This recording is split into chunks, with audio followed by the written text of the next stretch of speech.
It is literally my nightmare to follow holographic Charizard. Just had to make sure I had pants on. They're leopard, I do. I'm Julai Whipple, but this isn't about me. This is about the dark side of reading. Perhaps due to Hollywood's recent erection for the 3D-izing of films, I have grown rather nostalgic.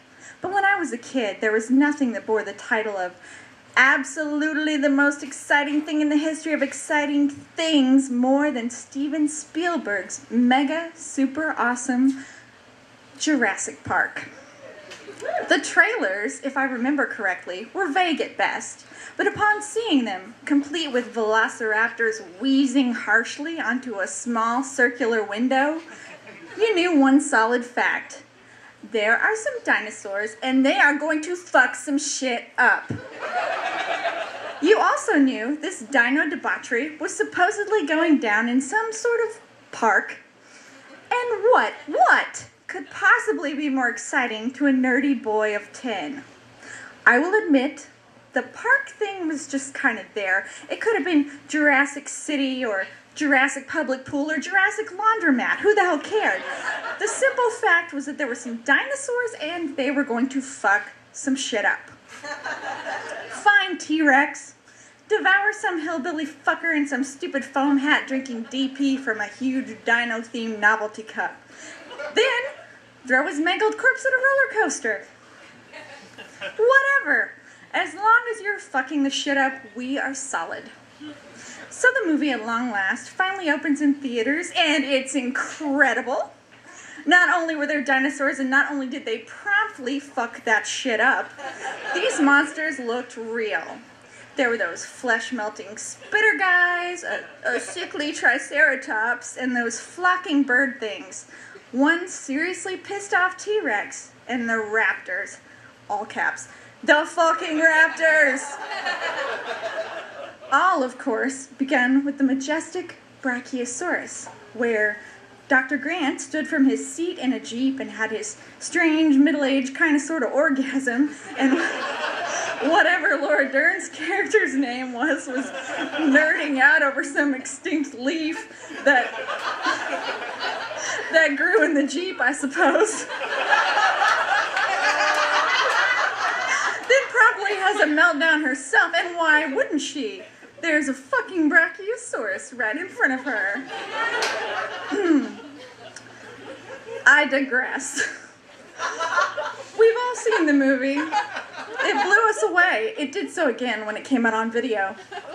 Then we moved on. It is here where I will address the point behind this writing endeavor. It's right here, it's happening. At this time in my life, I was a pretty avid reader, and thusly was into all the typical literary stuff that suburban 10-year-old kids were into. Maniac McGee, There's a Boy in the Girls' Bathroom, Sideways Stories from Wayside School, your general kid stuff. However, after seeing Jurassic Park and overhearing all these stupid, naysaying adults repeatedly utter, "Oh, it was good, but the book was so much better," in their snooty, know-it-all way, I decided to up the literary ante and read my very first adult book, Jurassic Park by Mr. Michael Crichton. And much to my delight, I discovered that those snooty know-it-all adults were absolutely 100% without a doubt, hands down correct. This book was astounding. Not only were there boatloads more dinosaurs and tons more of shit getting fucked up, but also, spoiler alert, in the end, the military swoops in and they destroy the whole island. Bam, all caps. That's how you made a story about dinosaurs fucking some shit up. Hell yeah, Michael Crichton.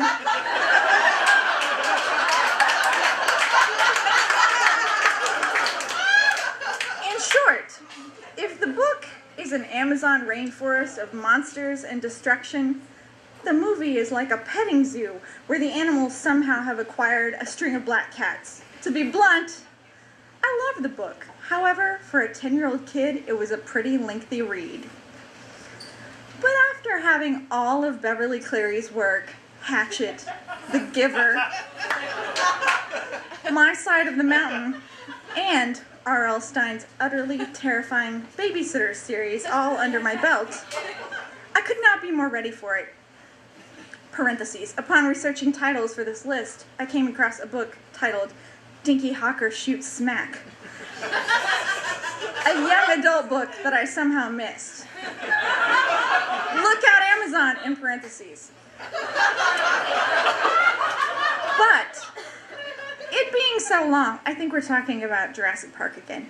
I was pretty much constantly reading it. Once, whilst in the throes of JP's exciting prose in action, a Friday night rolled around, which in my family meant out to dinner night, yay! Living in the suburbs of Houston, this meant we would be dining in an establishment that was typical to any lavish suburban strip mall. Perhaps it was the tantalizing tastes and aromas of Australia over at the Outback Steakhouse. Or La Madeleine, where merely placing a potato galette upon your tongue whisks you away to the French countryside.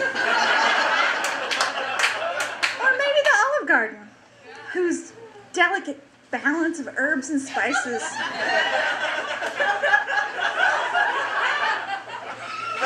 seemingly remove you from Southeast Texas to the Grand Canal of Venice. Or lastly, Chili's, whose contemporary twist on cuisine d'Americana inspires you to stand in your seat and proudly sing the national anthem.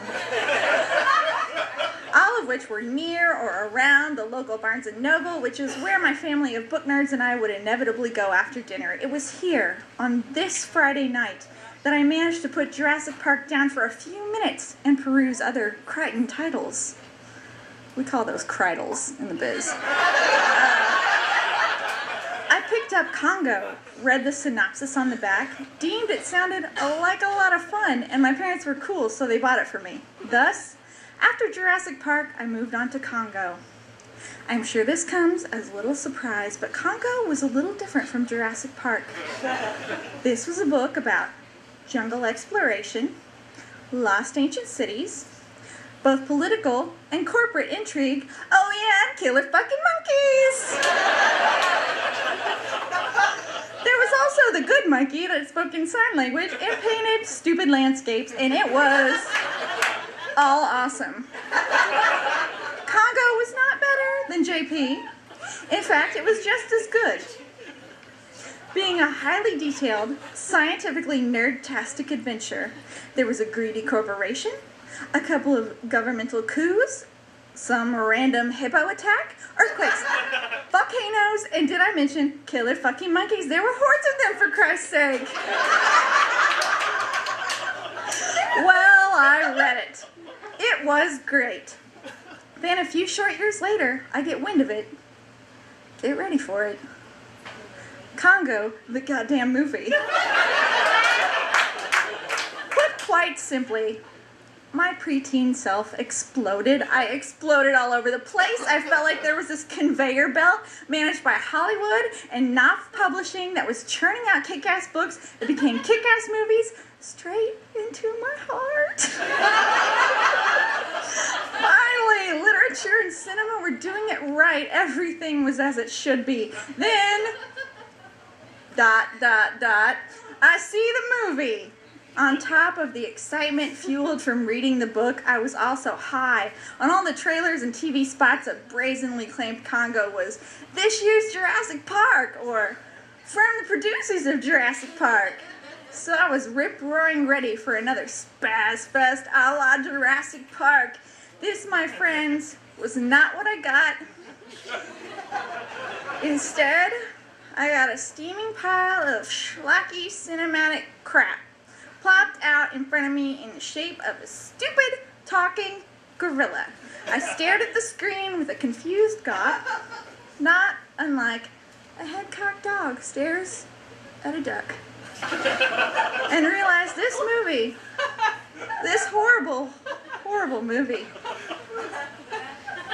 was the dark side of reading. The end.